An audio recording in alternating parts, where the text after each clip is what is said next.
பழுதடைந்த நிலையில் உள்ள நிழற்குடையை சீரமைக்க வேண்டும் என பகுதி மக்கள் கோரிக்கை. திருவள்ளூர் மாவட்டம் பூவிருந்தவல்லி வட்டம் பூவிருந்தவல்லி ஒன்றியத்திற்கு உட்பட்ட நசரத்பேட்டை ஊராட்சி பகுதியில் அமைந்துள்ளது நசரத்பேட்டை பேருந்து நிறுத்தம்.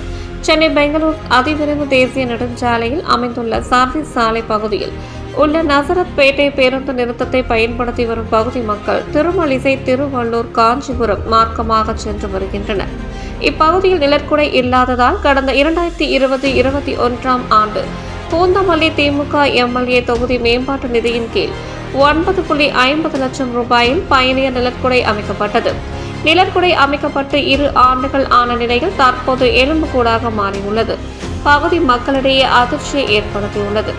இதனால் பேருந்துக்காக காத்திருக்கும் பகுதி மக்கள் கடும் சிரமப்பட்டு வருகின்றனர். எனவே சம்பந்தப்பட்ட மாவட்ட நெடுஞ்சாலைத்துறை அதிகாரிகள் நிழற்குடையை ஆய்வு செய்து சீரமைக்க வேண்டும் என நசரத்பேட்டை பகுதி மக்கள் கோரிக்கை விடுத்துள்ளனர்.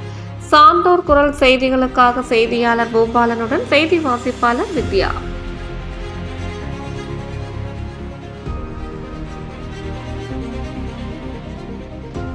செய்திகளை உடனுக்குடன் தெரிந்து கொள்ள சான்றோர் குரல் பக்கத்தை ஃபாலோ செய்து கொள்ளுங்கள்.